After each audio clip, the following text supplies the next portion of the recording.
Hello friends, मैं हूं doctor surveys Ansari और मैं आपका मेरे यूट्यूब चैनल पाइल्स आयुर्वेदा पर स्वागत करता हूं।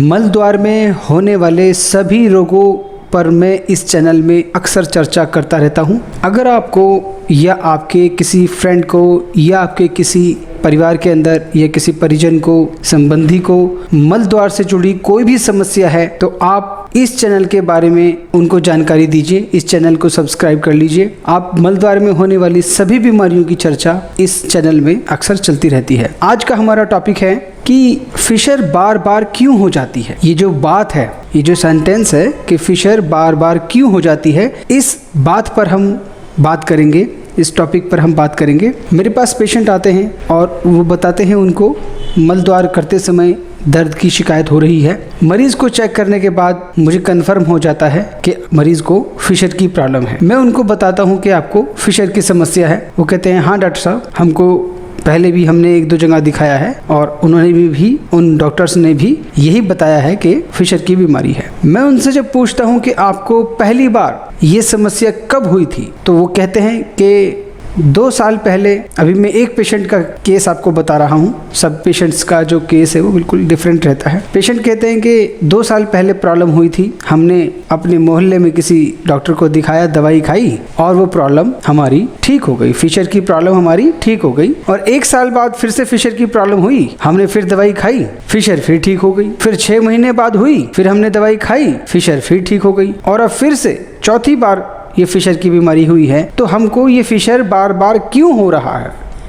अब इस बात के ऊपर उनको मैं ये बात समझाता हूँ कि देखिए, आपने ये जो सोच है आपकी कि आपको फिशर बार बार हो रही है, दवाई खाते हैं फिर ठीक हो जाती है, फिर साल बाद हो जाती है, फिर खाते हैं फिर 6 महीने बाद हो जाती है, फिर दवाई खाते हैं फिर 3 महीने बाद, फिर दवाई खाते हैं फिर महीने बाद। तो एक बार फिशर की समस्या आपको हुई, फिर 1 साल बाद फिर दोबारा हुई, फिर 6 महीने बाद हुई, फिर 3 महीने बाद हुई और फिर 1-1 महीने बाद समस्या आने लगी। तो पहली जो बात है यह है कि अपने दिमाग से इस बात को आप क्लियर कर लीजिए कि आपको फिशर बार बार नहीं हो रहा। मरीज जो है वो दर्द को बीमारी मानता है। उसको जब दर्द होगा वो कहेगा कि हाँ मुझको बीमारी है। उसको दर्द नहीं होगा तो कहेगा मेरी बीमारी ठीक हो गई। अब एक बात इस तरह से देखें आप, जैसे जो मल द्वार जो है इस तरह से रहता है, गोलाकार आकृति मल द्वार की रहती है। अब उस पे जो है वो फिशर जैसे कि बन गया। इस तरह से जो फिशर का कट है वो मल द्वार पे जो है लग गया। मल द्वार पर फिशर की जो कट है वो लग जाने के बाद मरीज को दर्द हुआ, मरीज ने दवाई खाई, खान पान ठीक हो गया, ये जैसे भी रहा,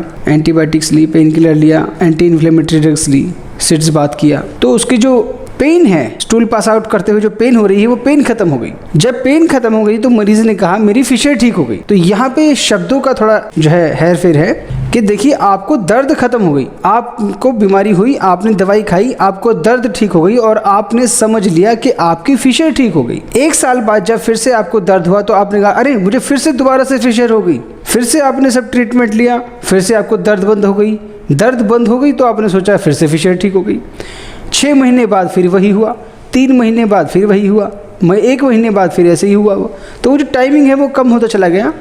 तो आप सोच रहे हैं कि बीमारी का रिकरेंस हो रहा है, एक बार फिशर हो जाती है फिर ठीक हो जाती है, बिल्कुल फिर हो जाती है। तो पहले इस बात को क्लियर कर लीजिए कि एक बार आपके मल द्वार पर फिशर टीयर बन गया तो वो खाने वाली दवाई से प्रॉपर हीलिंग उसकी नहीं हो पाएगी। आपको दर्द की शिकायत कम हो गई, दर्द आपका बंद हो गया और आपने समझ लिया कि आपकी फिशर ठीक हो गई। तो सिम्टम जो है, फिशर का जो लक्षण है, लक्षण दवाइयों से खत्म हो जाता है। दवाइयां इस्तेमाल करेंगे और लक्षण खत्म हो जाएगा। तो बीमारी वहीं पड़ी हुई है। तो फिशर जो है वो बार बार नहीं हो रहा। फिशर 2 साल पुराना ही है। जो पहली बार 2 साल पहले फिशर बना था वही बना हुआ है अब तक। अब वो क्रॉनिक फिशर में कन्वर्ट हो गया है। तो बार बार जो दर्द हो रहा है और दवाइयों से ठीक हो रहा है, सिर्फ लक्षण खत्म हो रहा है। तो इसका जो परमानेंट सॉल्यूशन है वो यही है कि जो मल द्वार है, जब तक उसके अंदर ये जो फिशर टीयर है, ये फिशर टीयर जब तक खत्म नहीं होगा, जब तक फिशर परमानेंटली क्योर नहीं होगा, ये आप जान लीजिए अच्छे से। तो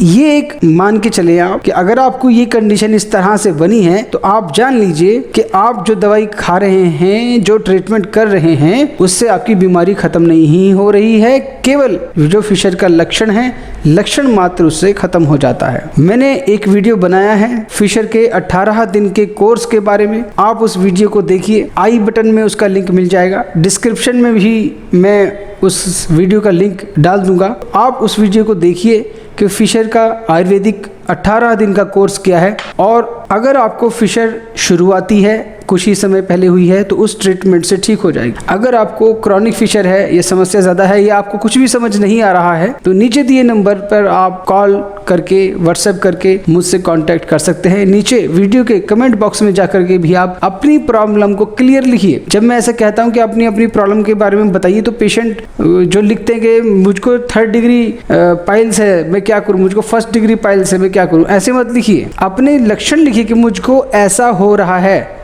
मुझे खून जा रहा है, मुझे दर्द हो रहा है, ऐसे ऐसे करके लिखिए, तो मैं आपको बताऊंगा, डायग्नोज में आपको बताऊंगा कि प्रॉब्लम आपको क्या हो रही है और क्या उसका सॉल्यूशन होगा। तो फ्रेंड्स, अंत में आप सबका बहुत बहुत धन्यवाद। Thank you.